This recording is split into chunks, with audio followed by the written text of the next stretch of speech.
Bootle seem to be developing a bit of a relationship with the number 2 at the minute. 2 draws in the last 2 games has left Bootle standing at 2 wins, 2 draws and 2 losses for the month of September. Clitheroe visit the Berry Street Garage Stadium tonight, an opponent that the Bucks have only defeated on 2 occasions in the last 5 years. Something has to give tonight as September makes way for October. Now Alan Morgan makes 3 changes to the side that came back twice against Shifnal Town on Saturday. He sticks with the back 5, but in come Michael Simpson and Ben Dufton-Kelly for Sean Smith and the disputed first goal scorer from Saturday, Anthony Miley.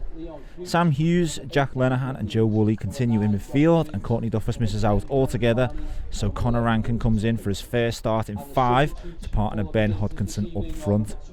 If Little Big Ben is involved in a goal tonight, he will have registered a goal or assist in every game in September.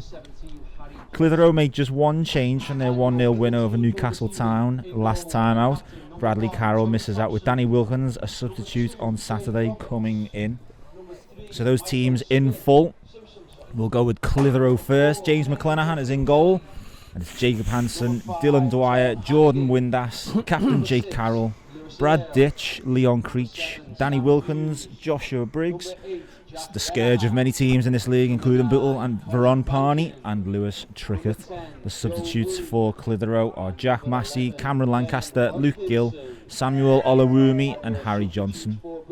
For Bootle, Captain Tony Thompson's in goal, and that back 5 is Jay Roberts, Michael Simpson, Ben Dufton-Kelly, Tom Hannigan and Lewis Earle. In midfield, Sam Hughes, Jack Lenahan and Joe Woolley, and up front, Connor Rankin and Ben Hodkinson. The changes that will make an impact tonight for Bootle: Ethan Goldborn, Anthony Miley, Owen Hogan, Harry Rimmer and Dior Angus. Bootle look like they're going to kick off towards the inclusion stand tonight, and as we prepare for that kick-off, the moon is glowing above the Berry Street Garage Stadium, and I'm reunited with Steve. Steve, it's good to be back, isn't it? Together, first time up here, in our new shack, as people are affectionately calling it. Going to be an interesting game tonight. Yeah, it's, you know what, one of them. The last 2 games. Got 2 points. You probably would have worthwhile losing one and winning one, and you're better off. But you don't want to lose games. But I think we need to get 3 points tonight. Can propel us right up the table. 2 tricky away games: Saturday at Stafford, and then Vauxhall, who've picked up a bit of form lately, next Tuesday. And just on that, an interested spectator here at the Berry Street Garage Stadium tonight. Vauxhall Motors manager Danny Holmes is in attendance, perhaps on a little bit of a scouting mission ahead of that game next Tuesday night. I'll tell you what, they love playing music to the death here, don't they? We're waiting for kick-off. Joe Woolley stands above it, and he gets us underway. Gives it to Lewis Earle, and he sends it forward. What did you? This is the first chance we've had to have a chat about the game on Saturday. What did you make of what you saw? Understand you weren't feeling the best, but no, I felt a bit under the weather. From what you saw, what did you make of the game on Saturday? They looked a half decent team. I mean, they scored a good first goal, didn't they? It was a great strike, but it's over the top, head of the way. Hodkinson lurking, looking for his 8th goal in 6 games. I think it's just, again, we're nowhere near as clinical as we should be.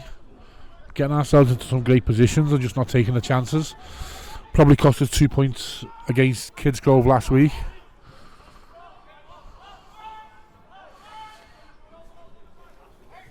And do you have an opinion on Bootle's first goal on Saturday about who should be awarded that? The debate has raged since then. I watched it back. It looked like Anthony Miley to me. Thank you very much. I was banging on the drum for Anthony Miley, but it seems a lot of people were in the corner of Sam Hughes. No, it looked like it come off Anthony Miley to me, but there was a bit of a... I was just about to use the word controversy. There's a huge shout from the Clitheroe players about a potential back pass from Tom Hannigan towards his keeper Tony Thompson. Referee instantly waved it away. Wasn't convinced. Clitheroe looking to get numbers around Joe Woolley, but he breaks away perfectly. Just a bit of a heavy touch allows Jake Carroll to make the interception. Got a lucky ricochet, didn't he? Put him in a bit of space. Dufton Kelly caught napping on the ball, and they're in, Clitheroe. And it's a fast start for the visitors in red. A mistake from Dufton Kelly, doesn't get enough on the touch back to his keeper. Alan Morgan, we're going absolutely ballistic there. And I think it was Danny Wilkins who pounced. We'll wait to get confirmation of that, but one thing we know for sure is that Clitheroe take the lead. The goal's been credited to Josh Briggs, in fact, the number 9. And within the first 5 minutes of this game, I'm not even sure it's that, to be honest, but we'll have a mountain to climb. I'd say 3, 4. 4 by my pocket watch. So rinse and repeat. Joe Woolley will get the game underway again. Clitheroe 1-0 up here at the Berry Street Car Stadium. Totally different Clitheroe that come here last season, wasn't it? It's been a almost near perfect half from Clitheroe. Can it get even better with this corner from Windass? Players making a late surge, ditch with a free header. He'd made that run, he shrugged off his marker, found himself in acres of space.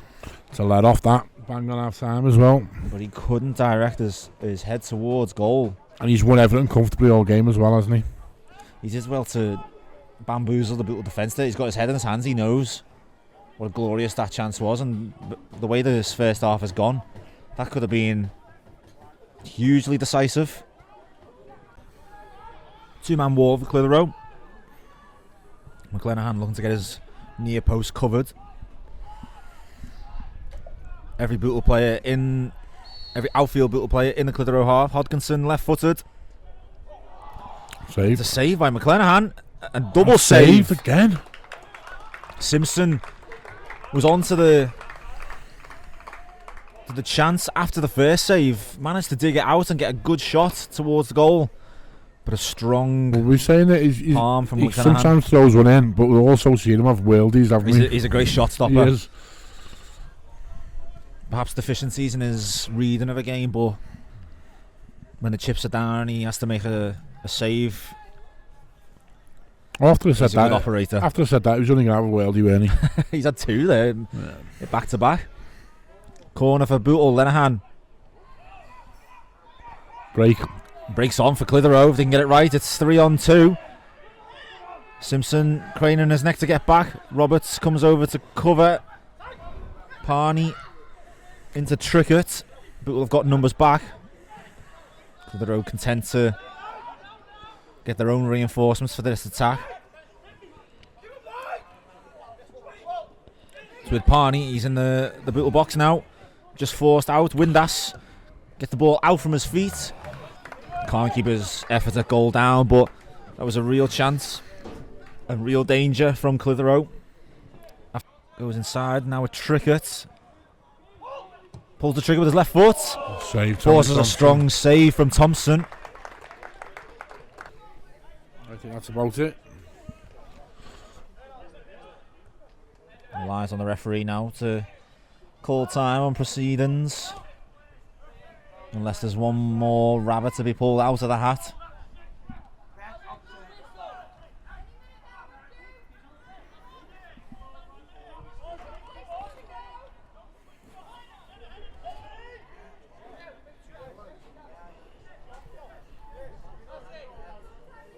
Dwyer with the throw. Massey gets his head on it. Can only flick it out for the Bootle throw. Goldborn will take. But Bootle pinned back into the corner. Just enough time for the throw to be sent in, but the referee immediately brings an end to the game. And to be honest, Steve, it's hard not to be impressed by the Clitheroe performance tonight. Best team I've seen this season in this league. Work rate, phenomenal. Closing down. Don't be wrong, we've gifted them the goal. But first time I think they've kept us to 2 shots on target, one after the other. We didn't have the presence in the final third because of the defending. The 6 just headed everything all day. They haven't stopped running from minute 1 to 95, 96, 97, whatever it is. They've got a couple of games and I don't think they're going to be far off the end of this season. 3 home games though, 2 points from the home games, not good enough. What was disappointing about Bootle's performance tonight? I just don't think we got going. Obviously the early goals a bit of a sucker punch, but I just don't think we got going. We never looked a threat in the final third, like we have done in previous games, but I don't know. At the moment, we seem to be playing better away from home than we do at home. But I was hoping after the Newcastle game, 3 home games, get 7 out of 9. He's going to put you right in the mix. 2 out of 9 at home. It's not a great showing. But we go on to Saturday, 2 tough games now. Hopefully we can raise our game and get something at Stafford and then something at Vauxhall's. So it ends in disappointing fashion. Clitheroe very much deserving of the 3 points. A perfect away performance. We will try to change things around. Alan Morgan forced into huge tactical change in the first half, but it wasn't enough. There were 2 very good chances for Bootle in the second half, but James McClenaghan in the Clitheroe goal equal to both of them, and the Bucks left frustrated. 2-2 draws followed up by this defeat. They would have wanted a lot better and much more from this run of games. But as we tick into October, the season will begin to settle down and the table will start to reveal itself as the weeks and the months go by. But for tonight, at the Berry Street Garage Stadium, it finishes Bootle 0, Clitheroe 1. Alan, disappointing defeat. Sum up your thoughts on that one. Disappointed. Wasn't good enough. You know, early we came out with blocks early doors and we couldn't handle it and we buckled really. So it's just one of them where we got to dust ourselves down and you know, and train Thursday, put the wrongs right on Thursday hopefully, and we go again Saturday. Ben Elkinson's been on fire recently, but today him and the rest of the forwards didn't really seem to get into the game. How do you assess that? How do I assess it? Just listen. I can't blame Ben. Ben scored 10 goals from your season. Do you know what I mean? He's allowed a game where he doesn't score. Do you know what I mean? So, but I need more. I need more from everyone. You know, I thought Sam Hughes was outstanding again tonight. And I thought Simo did well because Pan Evie, their right winger, he's a good player. He could easily play higher. So Simo did a good job on him. Fair play to him. After an unbeaten 3 games before this, spinning that now you're also winless in 3. Is that a concern for you that you've got 2 points out of 9? Yeah, of course it is. Because if you get 2 points out now, you're not going anywhere. And we've got to dust ourselves down, like I said. And we've got Stafford on Saturday. We've got Vauxhalls, and then we've got Sporting Kelso, then we've got Afton Collieries in the next 4 games, and they're all hard games. And when we've got to be better. We've got to be better than we did tonight. Conceding within 2 minutes as well sets the team off on the back foot. Does that affect your game plan? And then is that why we saw Ben Dufton-Kelly get replaced by Dior Angus early in the second half? Yeah, it was just causing us getting the balls behind Ben, and he was fair play. The lad got ball in. Do you know what I mean? And I still think that.